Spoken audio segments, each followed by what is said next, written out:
El desarrollo es la trayectoria del intelecto en el curso del tiempo, generando la maduración en los procesos de pensamiento desde la infancia hasta la adultez.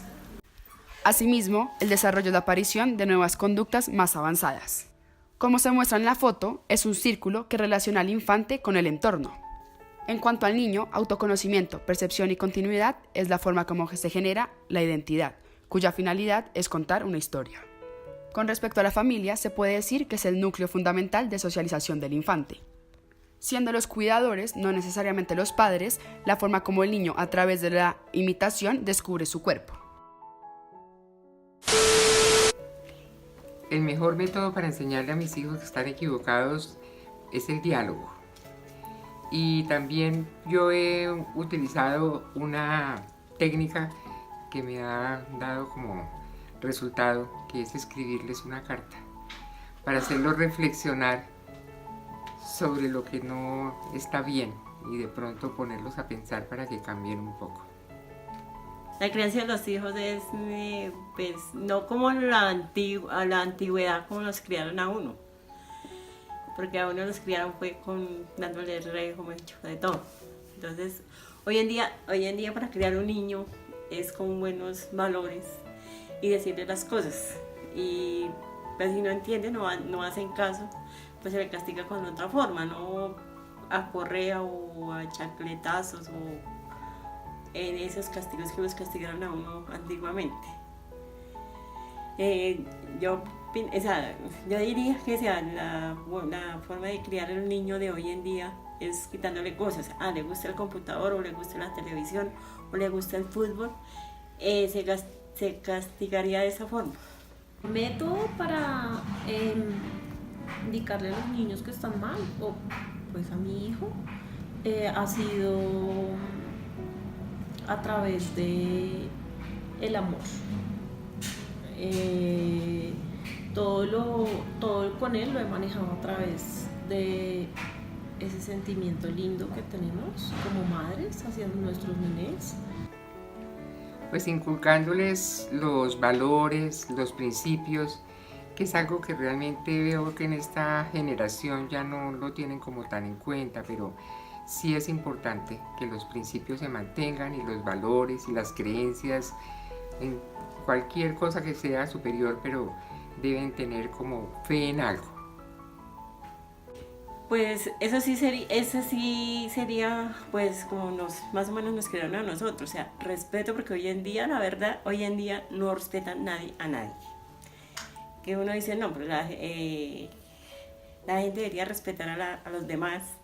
Entonces, si hubiera más respeto, no habría tanta violencia acá en Colombia o en el mundo entero.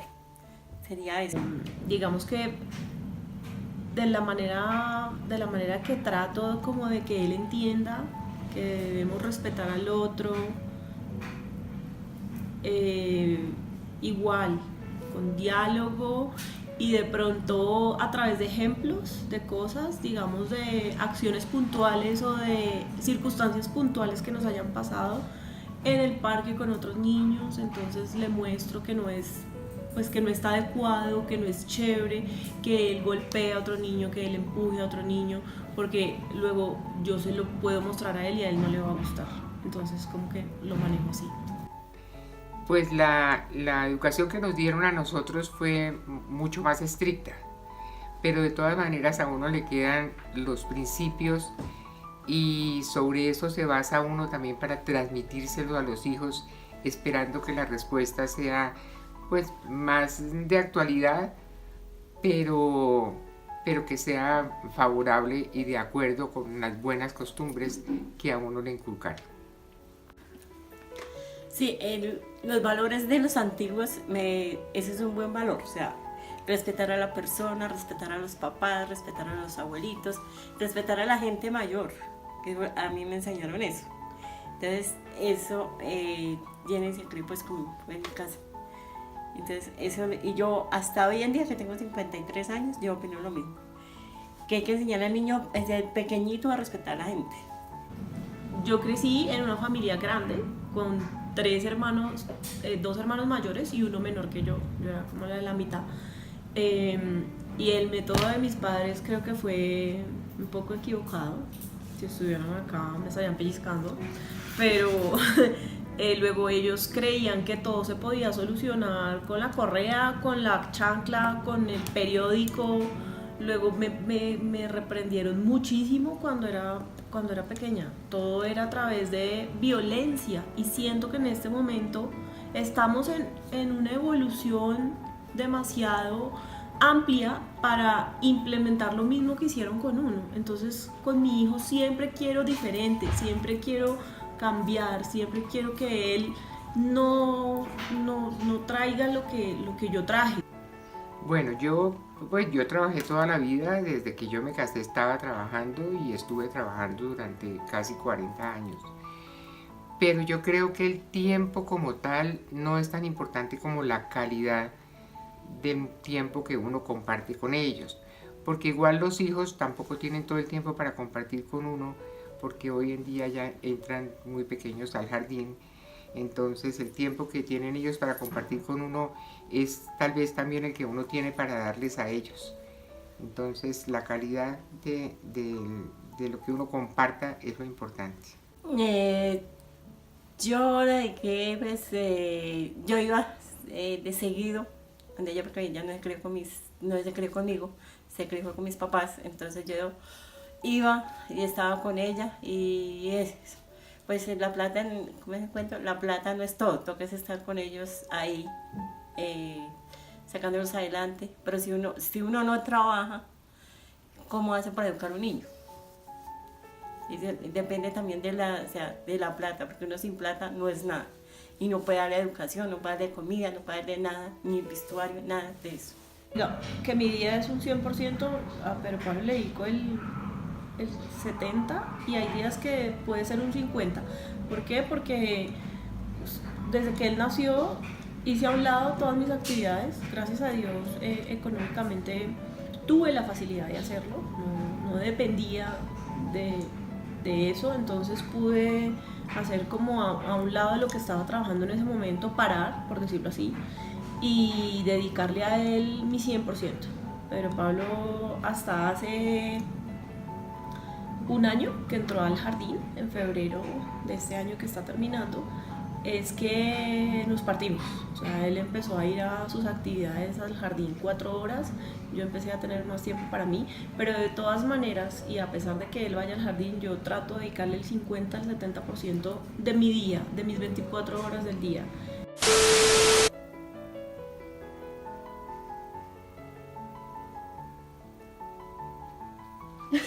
Sí, es un olor como a niño chiquito. Como a bebé.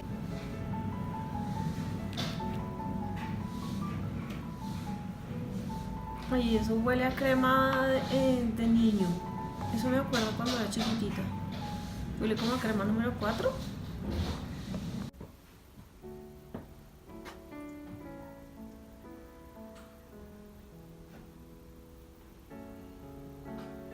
Es como un olor como a mentol.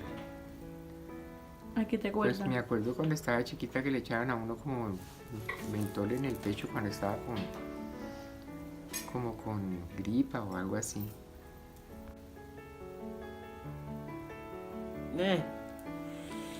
Es fuerte, es como un olor ácido. Ok. Ay, eso es Big Vaporub. Yo me lo echaba en los ojos para ayudar. Se me huele como un licor. ¿Y te trae algún recuerdo exacto? Ay, pues tanto fue que yo me tomaba mis aguardienticos de vez en cuando en las reuniones, y me gustaba mucho también.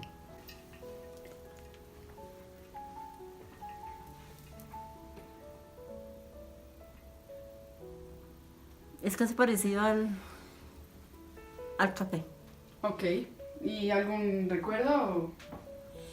No, en mi casa tomaban mucho café. Listo. Como a mis borracheritas cuando era chiquitita. Vamos, mis primeras borracheras.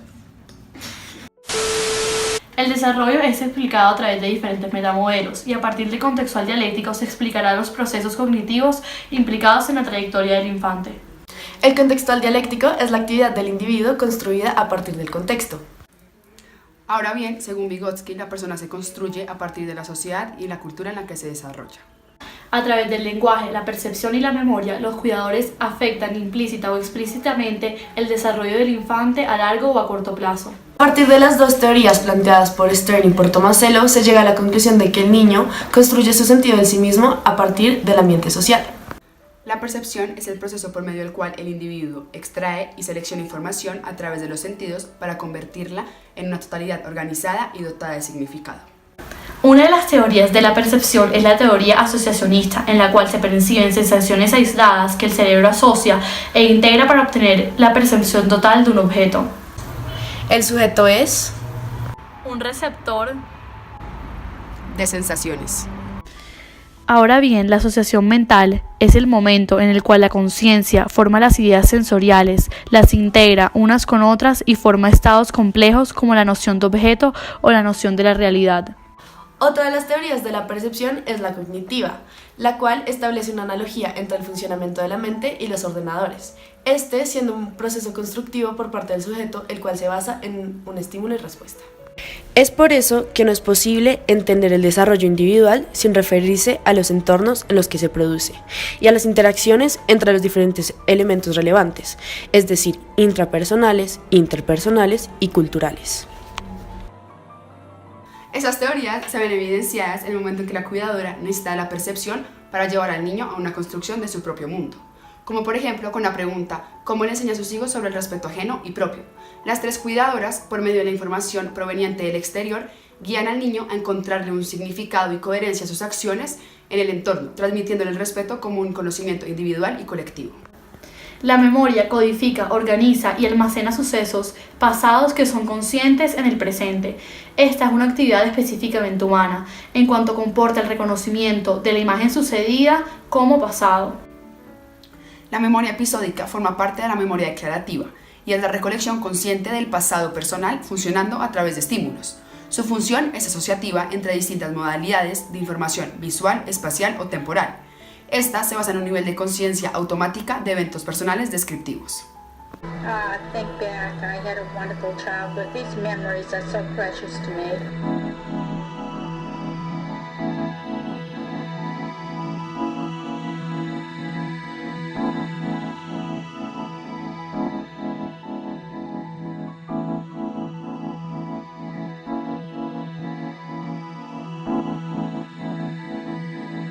En ocasiones no se necesita de mucha atención para acordarse de algo. Este fenómeno es llamado priming, el cual es un efecto relacionado con la memoria implícita en donde la exposición a determinados estímulos influye en la respuesta a ese mismo estímulo posteriormente.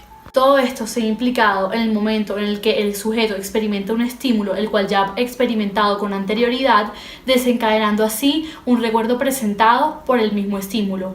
En el sujeto 3, por ejemplo, se evidencia cuando decía, me acuerdo de mis borracheras cuando era pequeña, al presentar el aguardiente. El lenguaje es la primera habilidad reconocida en los niños, el cual es un sistema comunicativo no necesariamente verbal, y es considerado como capacidad tanto fisiológica como psíquica, permitiendo extraer y comunicar conceptos por medio del razonamiento. En cuanto al uso, comprensión y adquisición del lenguaje, Chomsky considera que este es universal, es decir, innato, independiente de la cultura. Todos los seres humanos, en plenas capacidades, tienen un pleno desarrollo del lenguaje. Es importante entender que el niño debe identificarse en este para construir así su lenguaje. Y asimismo, los cuidadores tienen la responsabilidad de dar una enseñanza lingüística, ya que el niño aprende a hablar solo a partir de lo que oye. Piaget considera que el niño construye activamente el lenguaje, contribuyendo a la construcción de la realidad. Partiendo de la intersubjetividad de la relación con el sujeto que tiene con el objeto, construye significados, siendo el lenguaje la extensión del pensamiento. El niño comprende que está creando su mundo, volviéndolo más amplio a través del lenguaje. Todo recae en conocer y pensar el mundo para representar objetos de la memoria. Vygotsky considera que la cultura precede y moldea al individuo desde el primer instante. Para él, el lenguaje es pensamiento. A diferencia de Chomsky, Vygotsky piensa que el lenguaje no es innato, sino que está determinado por un proceso histórico-cultural. Según Vygotsky, por medio del lenguaje se puede salir de los límites de impresión inmediata, organizar un pensamiento para un fin, descubrir enlaces y relaciones complejas, transmitir información y sacar conclusiones con base a razonamientos lógicos. Todo se basa en mi identidad. Una historia contada En tercera persona por mí mismo. partiendo de que mi mundo es creado a través de mi lenguaje, se puede evidenciar cómo las diferentes educaciones que recibieron las tres cuidadoras las han hecho desarrollar una perspectiva completamente diferente del mundo, el cual será comunicado y asimilado por el infante. Esto se puede evidenciar a través de las diferentes formas de responder las preguntas por medio de los contextos en los que crecieron. Analizando lo obtenido, se puede decir que, según Cristina Núñez, los padres tienen como tarea crear un mundo seguro, coherente y organizado, con normas, reglas y valores en el cual el niño viva y se desarrolle.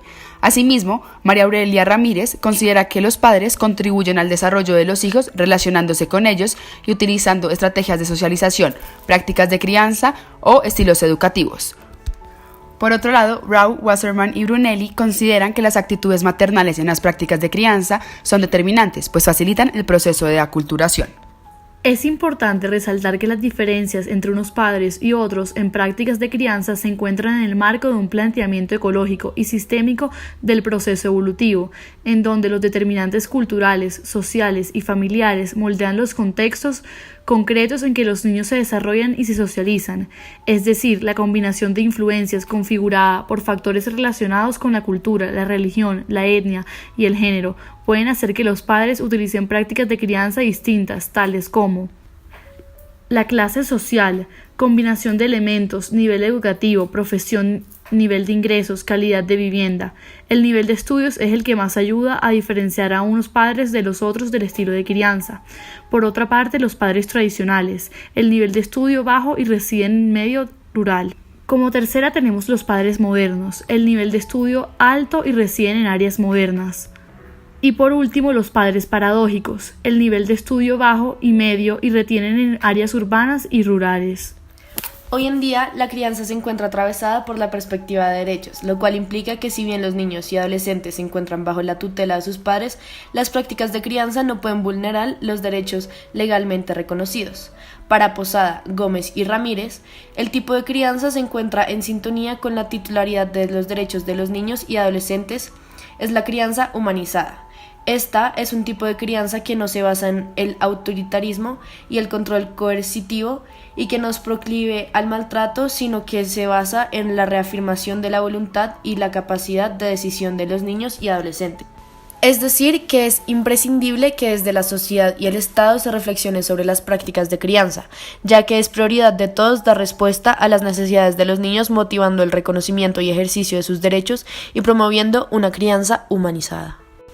Wilson, en 1995, realizó investigaciones que dieron como resultados que las percepciones maternales de las conductas de las prácticas de crianza están asociadas con la estructura familiar en relación con niveles de estudios. La relación entre percepción de la madre, conducta en las prácticas de crianza y estructura familiar es bastante significativa con el nivel educativo de las madres, aunque también relaciona con el número de niños en la familia y con los recursos económicos. Las recomendaciones dadas son las siguientes. Es importante realizar la prevención en salud mental de los padres y cuidadores de problemáticas como el estrés y la depresión, que eventualmente pueden afectar de manera negativa las pautas de crianza y generar agresividad, rechazo entre otros, sin decir las consecuencias sobre el desarrollo emocional y social de sus hijos durante la infancia. En segunda instancia, brindar una orientación y apoyo mediante programas de pautas de crianza que permitan prevenir psicopatologías en la infancia, con el fin de generar factores protectores en la familia. Como tercera recomendación, la sensibilización a los padres y cuidadores sobre su rol y su responsabilidad en la optimización del desarrollo, las habilidades sociales y emocionales en la infancia y la influencia de los modelos en la familia para el desarrollo de competencias sociales. Es trascendental para facilitar la autorregulación emocional o para generar conductas prosociales en la infancia. Continuamente, también la familia debe considerar los cambios en la estructura y dinámica familiar que pueda alterar las pautas de crianza, es decir, valores, normas, comunicación, solución de problemas y regulación emocional, entre otros, para evitar generar inconsistencias y conflictos durante la infancia o para generar estrategias de afrontamiento y de resolución de problemas que faciliten el desarrollo adecuado durante la infancia. Adicional a esto, según Rodrigo y Palacios, con las prácticas de crianza, los padres pretenden modular y encauzar las conductas de los hijos en las direcciones que ellos valoran y desean de acuerdo a su personalidad. No obstante, las prácticas de crianza son una construcción multidimensional compuestas por nivel de educación y un tipo de disciplina, en donde hay que destacar que las perspectivas respecto a las prácticas de crianza tienen en cuenta cada vez más el cruce de culturas. Por último, las prácticas educativas parentales son tendencias globales de comportamiento. Esto quiere decir que los padres, dentro de un lapso de tiempo amplio, hacen una serie de selecciones que se adecúen mejor a la manera de formación que se desea. En conclusión, el desarrollo infantil es como un árbol, cuyas raíces son las pautas de crianza que los criadores sembraron. El crecimiento y evolución de este se basa en el significado que el niño le dé a la percepción, a la memoria y al lenguaje de la realidad. Y las hojas y las flores son el resultado del complemento, de la base y de lo que se espera de las próximas semillas.